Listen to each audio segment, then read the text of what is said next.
through reason. But if you come to believe in God, that happens through faith. So non-belief in God, you get there through reason. Belief in God, you get there through faith. And I'm here to say no. I would like to point out, let me just say something very provocative, and just recently got somebody really angry at me.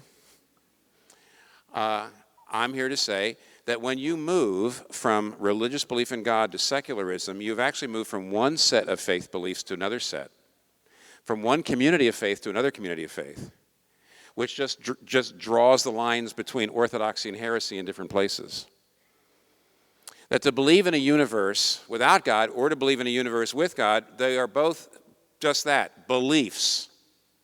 Those are both positions that you cannot prove empirically, that are not self-evident to everybody, and therefore they're both sets of beliefs. Now, some people get very upset about that. I recently got somebody very upset, and they said, that's just not true. I'm a secular person. I don't think there's a God, or I don't know if there is a God, and there's no faith involved in that. Well, yeah, there is. Here's 3 ways in which there's all kinds of faith involved. Number 1, if you're a secular person, you say, I don't know if there is a God, I don't think I believe in God, I don't believe in the afterlife, I'm secular. Generally speaking, people have said, by the way, not all secular people are alike, so if you don't fit into these categories, don't be too unhappy, but generally speaking, secular people I've talked to said, if you could prove God to me, I'd believe. That's why I haven't believed. You can't prove God to me, and I shouldn't believe unless you can prove. If you can prove God, then I'll believe in him.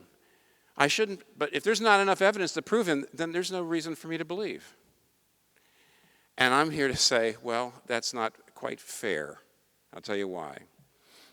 By the way, W.K. Clifford, Cambridge philosopher, 1877, wrote a very famous essay called The Ethics of Belief. And in that article, he said these famous words. He said, it is wrong always, everywhere, for anyone to believe anything on insufficient evidence. It is wrong always, everywhere, for anyone to believe anything on insufficient evidence. And there's not probably, I could be wrong, might be somebody here, but generally speaking, it's hard to find a philosopher anywhere in the world that believes that today. Do you know why? And that's the way a lot of secular people say to me, well, I believe in God if you could prove him. But here's the problem with that. Number 1, the very statement, you shouldn't believe in something unless it's empirically proven, itself can't be empirically proven, so it doesn't live up to its own standards. Number 2, almost nothing that people, there's almost no, I don't know of anybody that doesn't believe deeply in certain things. They base their life on beliefs that can't be proven. Do you believe that all human beings are equal? Do you believe that you ought to be working for equal rights and justice in the world? You can't prove that all human beings are equal. That's a faith assumption, and yet you're basing your life on it. And so what I think most philosophers would say, yeah, it's true you can't prove the existence of God. But actually, you can prove some things. Here's what you can prove. You can prove that X, I'm sure that Jed believes this, you can prove that X always boils at temperature Y at barometric pressure Z, but you can't actually prove that whether all human beings are equal. You can't prove any moral values of right and wrong. You can't prove that there is a God, but you also can't prove that there is no God. In fact, none of the things you base your life on can you actually prove. So why are you demanding of Christians a level of justification for their beliefs when you don't have that same level for your own? There's one more thing. When somebody says, I believe in God if you could prove it to me. Well, the trouble is there's no consensus about what constitutes proof, by the way. There's all sorts of arguments about what constitutes proof. You usually say, well, proof, it means evidence that any rational person must accept. Well, there's actually no consensus even about that. What am I talking about? I'm talking about a bunch of beliefs about rationality itself. If you say, I'm a secular person because you can't prove God to me and there's not enough evidence, that very statement is filled with all sorts of statements about how rationality works that are not themselves empirically provable, that are controversial, that are not self-evident to everybody, which means they're beliefs. It's faith.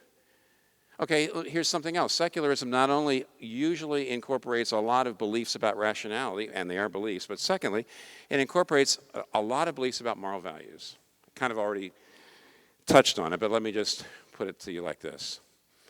I have almost no secular friends. People say, I don't believe in God, or I don't know if there is a God, who don't also say, I believe in human rights. I believe we've got to care about the poor. I believe that we should not exploit people. I believe we need to honor the equal dignity of every human being. Okay? I'm a secular person, and I believe those moral values. Why? See, if you're a Hindu, and you believe that you need to be moral, you need to be good to people, you need to be kind to the poor, you need to be unselfish. Why? Because that accrues positive karma, so someday you'll get off of the cycle of reincarnation and into eternal bliss. You believe the universe is like that, so you should be good to people and kind to people and care for the poor. If you're a Christian and you believe there was a personal God, he made all human beings, every human being in the image, his own image, which means every single individual human being has got a worth to him or her because they're in the image of God. And if you want to relate to that God, you need to honor and cherish all of God's creation. Therefore, you need to take care of people, you need to love your neighbor, and so on. See, in the Hindu world, if the universe is the way the Hindus say, if the universe is the way the Christians say, then those, you might say, humanistic values make a fair amount of sense. But now, listen to this. This was in the New York Times. It was a letter not too long ago. And the person says, 30,000 galaxies over 13 billion years old, with many trillions of stars, and many more trillions of inferred planets exist. So how significant are you? You are not special. You are just another piece of decaying matter on the compost pile of this world. Nothing of who you are and what you will do in the short time you are here will ever matter. Everything short of that realization is vanity. So, celebrate life in every moment, admire its wonders, and love without reservation. Now the word "so" means therefore. It's a word that it implies a logical movement from one idea to another. And so here's what you're saying. Look. If you're saying we're not put here for any purpose. This is the secular materialistic view of the universe. We're not put here for any purpose. We're not here for a purpose. While we're here, we might do a number of things, but when you die, you rot. And after not too many more years, you won't be remembered. And after a while, no one will be here to remember anything that anybody's ever done, because the sun will die and the solar system will die. And in the end, as this man says, nothing you do will matter. Whether you're a nice person or a genocidal, maniac, nothing in the end will make any difference. But therefore, he says, so, enjoy the wonder of the world and love without reservation. Now, I am really glad that secular people have humanistic values. I am very glad. The more people that have them, the better the world's going to be. But it is an enormous leap of, faith to say this is the way the universe is, and yet everybody ought to take care of everybody else. See, Friedrich Nietzsche was the ultimate guy, the ultimate prophet about this. He said, if you say there's no God, if you say you got here through a process of natural selection, the strong eating the weak, nature red in tooth and claw, and yet, though you got here that way, and there are no moral absolutes, and there is no God, yet we need to love one another, we need to take care of the poor, he says, you're still a Christian and you won't admit it. Because those values occurred to the human race when people believed in a Christian view of the universe. And if the universe was, as the Christians say, in that universe, those values make sense, but now they don't, he said. He says, if there is no God, you need to get beyond good and evil. You need to look at the abyss and say, I am the Übermensch, which means I decide how I'm going to live. And I will live any way I want to, as long as I can get away with it. And he says, any other way is inconsistent. Now, I'm really glad very few humanists, secular humanists, very few secular liberal people, very few secular people live like Nietzsche did, or live the way Nietzsche suggested to live. I don't think this would be a great place, but would you at least admit this? Your moral values are an enormous act of faith. Frankly, I'm a Christian. Your moral values are a greater leap of faith than mine. because mine kind of flow logically from the universe I believe in, and yours don't. So I'm really glad you're doing it. But let's call it what it is. It's faith. So being secular means a set of beliefs about rationality. It means a set of beliefs about morality or moral values. One more thing. Most secular objections to Christianity actually are filled with faith. Your doubts are often filled with faith, and you very often won't see it. See, I actually don't think people will recognize this. You say, how? Okay, let me give you 3. Here's 3 common objections that people give to Christianity. People who are secular say, here's the reason I don't believe in Christianity. Here's 3 objections.